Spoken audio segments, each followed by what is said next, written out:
So we picked a card for tonight's energies because so much is blossoming as many of us are shedding the old selves and we feel this new timeline hop that we are stepping into a new reality. And this card that I just picked is actually perfect for today. So I'm going to read it, and then there's a question, and we're going to ask Stephen the question. Secret question. It's called Awakening in Glory. I'm going to read it. Illuminated. You going to read it? Illuminated and fresh to the core, the world unfolds, taking in the juices of our arrival. The body yields in a flood of blessings. Free. I'm feeling that freedom. Are you feeling that freedom? Been saying that all day while I was Touched hiking.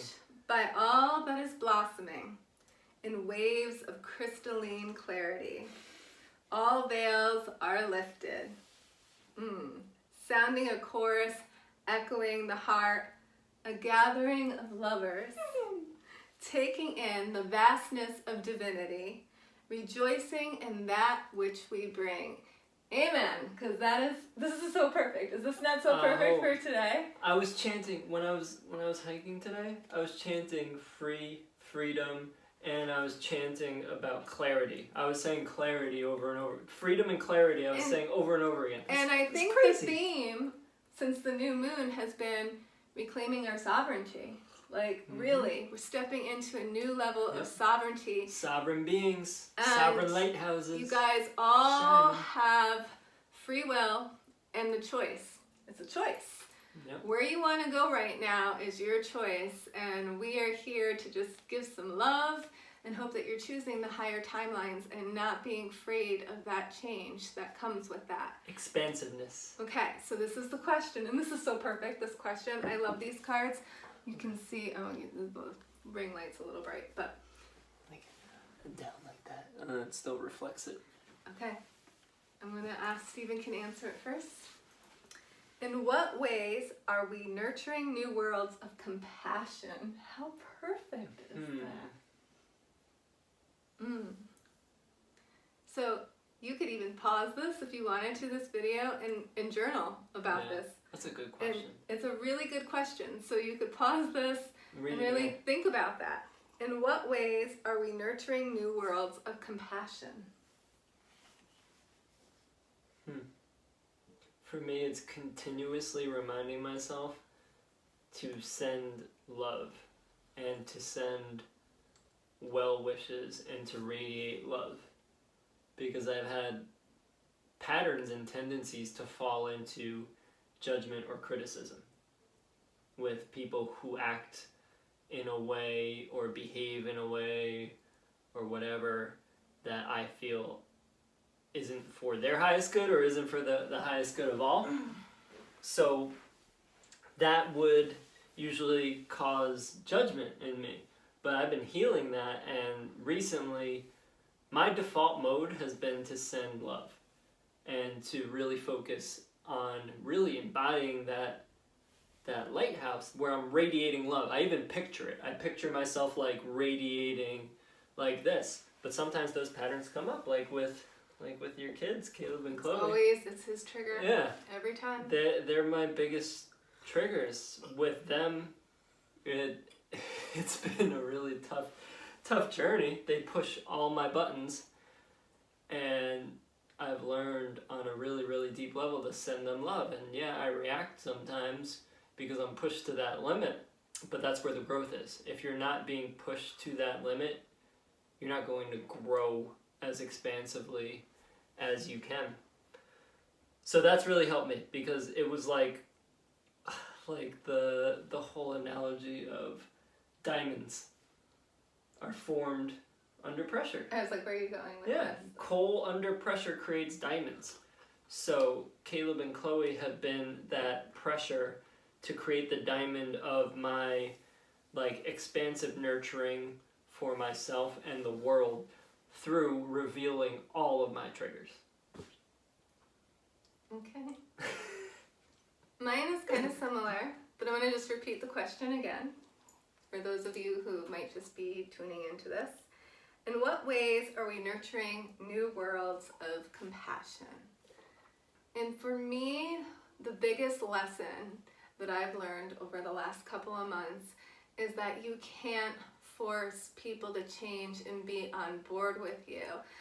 All you can do is hold a lot of love and a lot of light and compassion. And the clearer I keep my energy field, the more light I can hold, the more love I can radiate, and just that presence and that compassion for others, and knowing that like people change when they're ready. People awaken when they're ready. You can't force your beliefs onto anybody else. You can only have compassion where they're at. So me always wanting to people please people in the past and like have people come on board and want to see a higher path and kind of direct them on that higher path.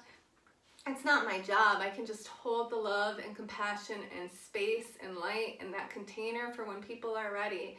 So I think the more we can all keep our energy fields really clear and just know that, you know, we hold that light, we give that unconditional love, that's what people need. And the more of us lighting up like that, the more love and compassion we spread into this world. And that's beautiful. And that reminds me of clarity. That was a theme here. Clarity and love. It's holding space. That's what it is. Yeah. It's not filled with your own projections and thoughts. It's holding space. It's being clear. And I heard a definition of love recently that love is that which enables choice. So if you're inhibiting choice, you're inhibiting love. So if you're saying you need to do this to be better and projecting that, that's not being of love. Love is that which enables choice. That's huge. Love is free will. Right. Unconditional free will. And that's another point too. It's like, especially when it comes to kids, family members, loved ones, partners. The people that you live with that trigger you the most. Stop. But no, anybody that coworkers, anybody that you have relationships with, you need to understand, well, not need to understand, a good concept to know is that everybody is on their own soul journey. Like we're choosing our lessons and our experiences for ourselves. So sometimes when you're actually offering that assistance, it's actually more of a hindrance to their growth because it could be because their soul has set up lessons for them to experience life in a different way. And you have to be okay with that. And once again, the best way to deal with that is just hold a lot of love and light and compassion and know that if somebody wants your assistance, they'll be magnetized to you. Yeah. And it's really feeling into that dynamic. If you're feeling like you have to constantly try so hard and it's exhausting for you, like, hey, look at this, do this, I get the Italian thing going on. God. If it feels like exhausting, it's like, do this, oh, check that out, try this, oh, try, like, that's exhausting, and that's a sign that it's not for their highest good. And if it is, just you being you will magnetize that experience, and they're going to grow naturally, and it's going to be flowing and more effortless. So it's feeling into the dynamic. If the dynamic feels forced and exhausting, you should probably just let go and hold. And either way, you're holding space. And if it's natural and flowing, cool. It means they're ready for that path. Yeah, it's basically some people are ready to receive your energy and some people aren't. And when people aren't open to receive your energy, you're gonna feel drained. You're gonna feel exhausted. So you might as well direct your energy somewhere else where it can be beneficial for others. Yep. So discern when you're trying to save people out of like picking them up out of their Don't be a tugboat, be a lighthouse. Yeah, exactly. Be a lighthouse. Just hold that space. Hold that light. That is what we're talking about here. Yeah. Hold the light and those who will come. So pay attention to what you're broadcasting. I love this. I really love this because so much is blossoming and so much has lifted. I feel like I have shed so many layers. I actually, in my meditation today, it was like I saw myself as this white being who was this suit that I'm in now. It just like fell to the floor. It was like you unzipped me and it was this tall white being and it was so liberating. It was like you have moved on past this part of your journey. So much karma has felt like it's been paid. I don't know if a lot of you are feeling into that, but this feels like we are really settling karmic debts at at this time. Like we are clearing the old, clearing the past, and really stepping forward freely. Yeah. As you were talking, I just got a visual of like a flower blossoming out of the ground, you know? Blossoming in waves of crystalline clarity. And that, yeah. And I looked and I saw awakening in glory too, because that's like you're pushing past the ground. Not pushing, but you're expanding outside of the dirt and into the sunlight and the open air. That's what I feel like right now. And I got that visual. That's awakening in glory, truly. I want to give a shout out to the woman who came to my sound events, a series that I was doing with a friend, Gabby, and she gifted us these cards, and they're absolutely beautiful, like so beautiful. They speak to my heart. So thank you, Denise, if you're watching this. This is amazing. You want to pull one more card? All right, we'll pull one more card for this evening. And we'll end with that. And then we'll end with that. Oh, shoot, here. Dun, dun, dun. This. Ooh, what do you got? Through portals aligned. Yes, see, I love that. Through portals aligned. The body is charged in radiant light. I am released in the flow. The heart expands, illuminating new form, a sea of fresh horizons, navigating new paradigms. Yes. I embrace the riches that come with change. That's so perfect. These are so perfect, the both of them. So awakening and glory through portals aligned. And that is exactly what is happening. Yeah. And both the content and just like how the words feel, it's like so beautifully articulated. Because like, I'm a writer, I'm a poet, so like the way these words just weave, they just feel so good. I love it. Okay, and the so question is, in what ways am I open to receive increased awareness? In what ways am I open to receive increased awareness? Well, I am open to receive increased awareness and releasing all forms of judgment. Even when I'm not thinking it's judgment, I really want to see what it's like to be in other people's positions, and that actually nurtures more ways of compassion. So by doing that and seeing other people's perspectives and viewing life through a new lens, I generate more compassion. And I feel like that is part of my journey right now, to just really look at everyone as a beautiful, like, we always know that, right? Everybody says, look at everybody with unconditional love. But it is not easy to do, especially when people are getting under your skin and judgment sets in. And I think that's one thing so many of us struggle with, is judgment. So I am working on releasing judgment. It's one of the things I've been working on for the last year. And But what do you want to focus on? So instead of what you're looking letting at go of, the perspectives. having the compassion for people. Yeah, the with perspectives and compassion.